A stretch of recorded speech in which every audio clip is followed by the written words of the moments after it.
G'day traders, I'm on the road and what a night. What a night. 2.3% rally in the S&P 500. 3.2% rally in the Nasdaq 100. The Dow was up more than 16 points. The Russell 2000 up 2.5%. The question now, I guess, these are the kind of things you do see, these big reactions. You have big reactions in down markets, less so than you do in up markets. I guess because stocks tend to go bottom left, top right at an angle. People want to own stocks for the long run, all that kind of stuff. We've now got a double bottom above 2600 in the S&P. This is the chart I've got on the screen. So the question now is if it can get up and through, say, 2745, 2750, then we can see it rally, back to that sort of that 28, 23 level I talked about a while ago. It's got to get through there.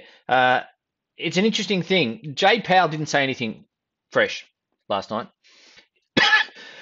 Pardon me.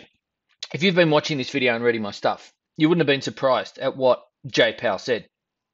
But I was surprised about the reaction to a certain extent. The Aussie ratcheted back up above 73 cents towards the top of its range. Euro back up at sort of 113.70.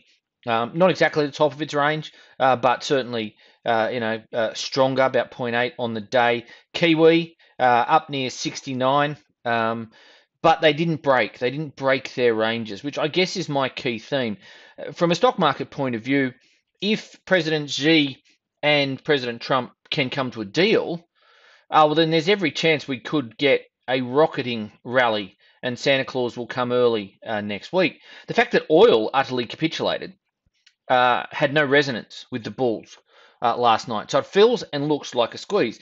But price action is price action. And when you get a 4% move in 3 days on the S&P, there is no point trying to argue against it. Just identify the next levels that will either see it pull up or go through, which is what I've tried to do by saying that 2745 to 2750 in futures terms is the thing to watch for the S&P 500. If you go back to this fractal over here, see if my machine will pick it up. Nope. Too much stuff going on there. That's a high of 2765. So it'll be 2750, 2765, and then we'll see. The reality is that you can hold a, oops, can't see that. You can hold a long-term view. Look at that for a weekly though. That is really, really bullish. It's not bullish in golfing because it didn't go down through 2600. But that's a really bullish move. I can hold the view that with this crossover, although if you have a look at it today, it's probably not crossed over, that the overall move is down, and I do hold that view on a medium-term basis, right? 2100, 2000, something like that for the S&P. But you got to, get your time frames right. Whenever I'm on your money, and you can probably see your money in the background, that kind of thing, I always say don't mix up your time frames. So from a pure price action point of view, we've seen a really nice bounce, in stocks, and they're entering a 15 to 20 point zone of resistance through which, if they can break, there's another 50 points. Last night's move, 62 points on the S&P, was huge. So why? What did Jay Powell say that wasn't remarkable to any of you who watch this or read my stuff?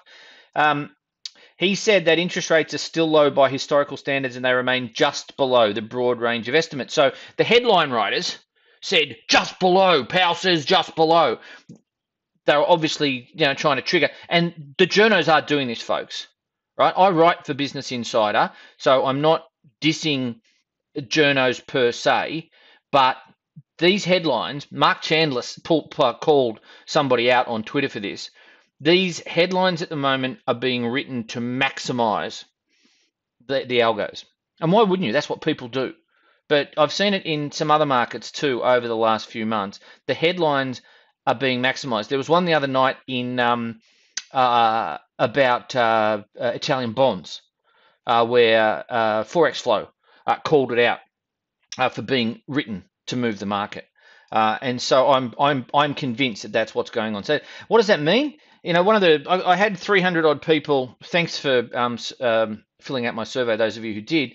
But so I've got about 400 or 500 responses, comments and stuff. and one of them was about the algos. The reality from the algos is this system that I use, it works on multiple timeframes. But if you do start trading really short term, what you'll notice is at the quarters and at the halves and definitely at the hours, there is some shenanigans goes on in the last sort of minute to 30 seconds. And so then you get the headline algos chasing you as well. So you've just got to be careful, particularly when the headlines are being written in a manner, or the algos are being optimized to take advantage of the headlines, is probably just as much the case. So he said interest rates are still low by historical standards. They remain just below the broad range of estimates of the level that would be neutral for the economy. That is neither speeding up nor slowing down. So as I've said or written, I think I've said too, what that means is that if he's saying that we're close to neutral, this is after saying we're miles from neutral and then previously saying that we don't know where neutral is. That suggests that after the December hike, they won't hike again. That's why the dollar got belted. That's why stocks rallied. But as Daniel Lacal wrote on Twitter, if you think a pause is good for stocks, you need to think again, because if the Fed's pausing, they're pausing for a reason. Now, I think the economy's doing okay. I think that pardon me, the US economy is going to be a bit like the Australian economy, and it's going to muddle through with decent growth for a very long time yet. Last night's GDP was last night or the night before, 3.5% was reaffirmed. And what Powell said was, while FOMC participants' projections are based on best assessments of the outlook, there is no preset policy path. That got a few people excited too. Oh, they're not locked in. Well, they were never locked in. Powell has been saying for ages we are data dependent. That remains the case. And we will be paying very close attention to what incoming economic and financial data is telling us, he said. Nothing new there. What was new, what I underestimated, was the market's reaction. So I got that wrong. I've noticed I do that a bit. So I'm going to have to try and get a filter for that. I'm going to have to try and get a filter which says just because you and your viewers know what Chairman Powell is going to intimate, just because you and your readers and your viewers know that the Fed shifted gears 3 weeks ago, I'm going to need to factor that in. I should have been on that rally last night. I wasn't. I'm a bit grumpy with myself. So anyway, I shall try and improve. What have we got? This is the NASDAQ. We've got some resistance here. This should now be there. So we've got 38.2 at 69.45. So you can see that 69.45 looks like a pretty important level. And on the day, it will be just above there.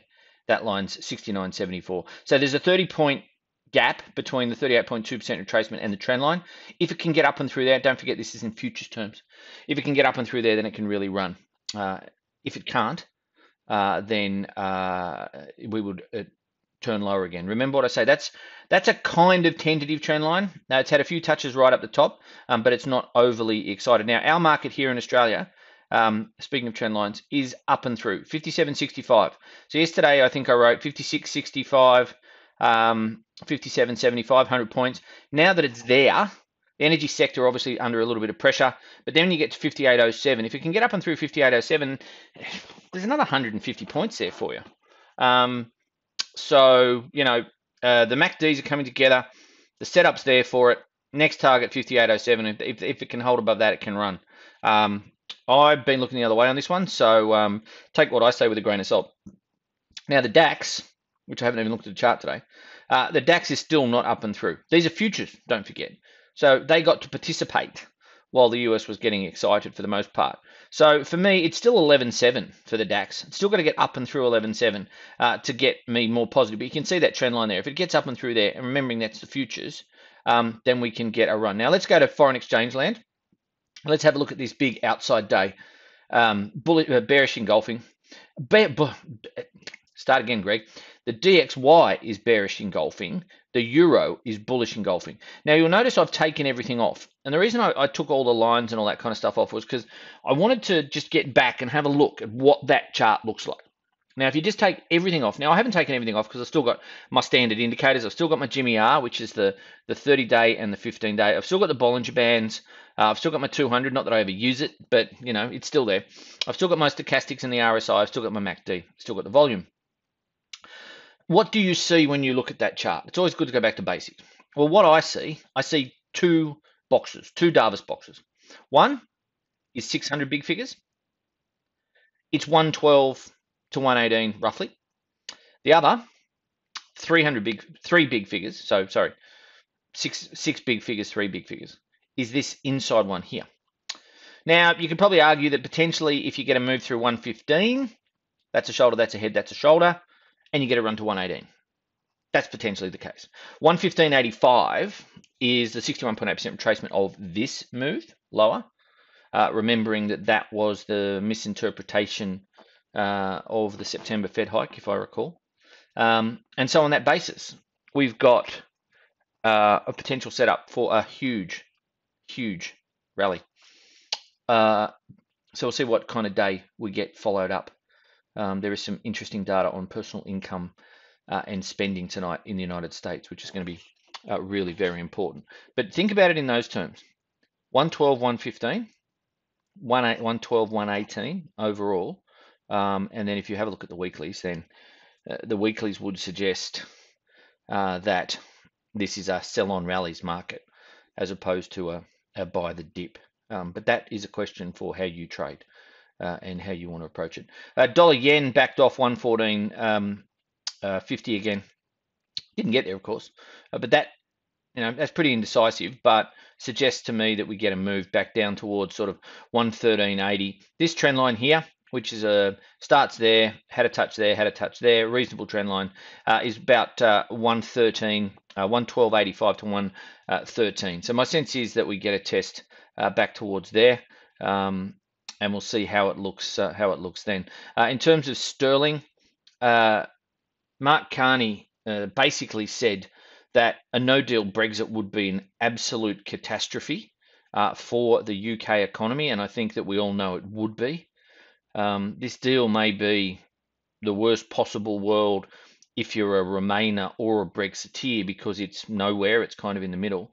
The reality is that no-deal Brexit would hurt the economy quite a lot right now. And so he said that, but that scariness was trumped by Powell being dovish. And speaking of Trump, which I didn't mention earlier, which I should have, one of the reasons the market got so hot on Powell is because they think, because the president said yesterday that he's not even a little bit happy with Powell's appointment, because the media reported also, Washington Post, that he said that the Fed is a bigger threat than China. Because he said he's got a gut and his gut tells him the economy is slowing down, no one's actually picked that one up and run with that one. But that's what he said. He said he's got a gut and his gut's telling him that the Fed's gone too far. Now, that tells him the economy's slowing. And right on cue, we got new home sales. I think it was new home sales or existing, I can't remember. 8.9% down. Now, that's kind of a furphy number because the negative 5.5% down the previous month was revised up to plus 1%, so 6.5% turnaround. And then you got this 8.9, which is much worse than expected. So where are we? We are at a spot where it's the US dollar and the Fed and the president driving things, and that helped sterling. So take off those wedgie bits, draw a box. You've got 133 figure 20, 126, 60, 90 as your box. Now the battler, still within the range, believe it or not, still within the range. If we have a look at it on the weekly, right? This is a great setup, isn't it? When this 73.40 or 71.60 breaks, it is going to be one heck of a move. And so that for me is the key. Now we're very, very close. A Trump Z deal over the weekend, Monday morning, we're ripping to 74.40, and we're maybe even ripping to 76. So I'll have to wait and see. No deal, and we'll have to see what happens. But no deal would be not good news. Dollar CAD, because oil absolutely and utterly collapsed, the CAD didn't gain as much. So the Aussie and the Kiwi were up over 1%. The CAD was only up about 0.3, 0.2. And so that meant dollar CAD reversed. So head fake there, the break, lost money there. And now looking at the retest, and the retest is 132.24. So we'll see. We'll see if 132.24 breaks, then we've got a move down to 131.75 and then 131.30. There's a lot of noise, a lot of headline noise driving markets at the moment. there are some really big and important things. The market is thin. People have moved to the sidelines, and that's exacerbating it. But technicals are still working. And speaking of technicals, if this is the Kiwi, if this thing gets through 69.10, you can easily see 70. You look at it on a weekly basis. And this is quite bullish. If it gets through 69, this is mega bullish for the Kiwi for a run back to there. Not helping the economy, of course, and all about positioning and US dollars and those kind of things. But keep an eye on that one. The last one is dollar Sing, and you can see here. If dollar Sing was to break this channel, dollar Sing, well, it's close enough to that fractal to suggest it's going to head towards the channel. But I'm still not convinced Powell was Powell was no more dovish than we've been talking about. And so what that means is that it's all about the data. So we just got to see how the data flows. But you can see in all of these, Euro, there's a range. Aussie, there's a range from 2 weeks back. Kiwi, above 69. Dollar CAD, trend line. Dollar Sing, trend line. Sterling, broader range. Dollar Yen, trend line. All of these things have got clear levels and clear catalytic points, if I can put it that way. You don't have to do something today just because there was a big move last night. Now, if you're an Aussie bear, you're within 40 points of being wrong. So you can position size to take, say, a 50-point loss or whatever you want to do for a run back into the 71s, if that's your view. Depending on your process, it could be fundamental process, you could have some technical indicators, whatever it is. A lot of these things are offering opportunities. Likewise, on the other side, if you're an Aussie bull, then you could position for a break of say 50, something like that. Probably won't come till Monday, but if it came, it can run. It really can. So there are some good moves out there. In terms of not good moves, this is bullish engulfing for gold, but it's not really going anywhere. For me, 1200 to 1205 seems a reasonable place to buy. And then if it closes above 1240, then it looks good for a run to 1252, and if it gets above 1252, it looks like it could run to 13, based on the charts. But the fact that gold was up when stocks were up is really just about the US dollar. So if you did a 5-day correlation or an hourly correlation over 5 days, you would find that everything that moved because of the US dollar in that sense. We'll talk about Bitcoin in a sec, because Bitcoin had a rip-roaring 15% rally. So, as I wrote this morning, 1 minute I'm talking about looks like copper's going to go down here, and then the next we get a risk rally. So this is how thin markets are. Do you think that the global growth outlook slowed down because the Fed, has picked up because the Fed said that they won't, or intimated they're not going to tighten as aggressively? No. So what are they saying? They're saying that the economy is slowing down. Is that good for copper? No.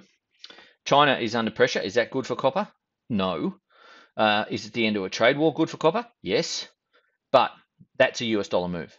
So all of these things are US dollar moves. Now, if Z and Trump get a deal, then up through 286.50 and maybe to 293 or something like that. But it's conditional. This is why I like options. It's perfect time, as I've been saying. Perfect time to have options. You're not getting swung around by all the noise. And speaking of noise, look at this. Still inside last week's fall. And this is daily chart. Inside that big fall, that 8% fall, or almost 8% on Friday. Still inside and testing the lower bound. You get down through 58.40, which is Friday's low, and this thing's a shot duck. We're talking about, I've lost my mouse, sorry. We're talking about another $4, 54. So get down through, say, 58.40, you're talking about 54, 30, 40. And that is not an encouraging candle, even though it's intra-week. And I'm always leery of making a call. This is increasingly looking like it's going to make a full round trip to where this rally started, which is incredible when you think about it. Incredible. What's going on in oil at the moment is that there's a certain level of insouciance from Vladimir Putin about the need for cuts. America, the EIA announced the stockpile data, 450 million, again, 450.5 million stockpiles, inventories. That's the highest in a year. 3-point-something million build last week. All-time high for exports. Production, 2 million above what it was a year ago. Blah, blah, blah. WTI under pressure last night. Bearish engulfing. So it's now down at the low That low there is 50.13. So I've said $50. If it goes through $50, where do we end up? We end up at 44.5, 45.5, I should say. Again, intra-week, bit dodgy. But on the day on day, what can Khalid Al-Falih do to talk it up? He wants to try and control the market, but the Russians aren't playing ball as much as he'd like, and the Americans are pumping their head off. Last but not least, Bitcoin, a big rally. So that support zone down here in 3471, 3500, depending on your spread and where you got it. And don't forget, this is an MT4 version of the price, and we did get under 3500 as I mentioned earlier in the week. So that's a nice place for it to stop. If it breaks, and I'm talking about 3000. If 3000 breaks, I'm talking about 1800 or thereabouts. But it's the same here. You know, we held, and then we broke, and then we ran. So a 15% rally is no big deal. It's a big deal if you're long. Don't get me wrong. I'm not underplaying it. And it's still, you know, a market that you can play. Now that looks like it's going to rally. You know, that's a nice little candle pattern there. So if today it was to take out yesterday's high, then you'd easily start talking about a run to 4,800, another $600 or something. That's what's that, 15%. So anyway, that's it from me. Too long today, 21 minutes. Good data tonight. Watch the data. Employment, CPI in Germany. We've got wages, earnings, and consumption data in the US. So keep an eye on that. I'll be back tomorrow. Bye for now.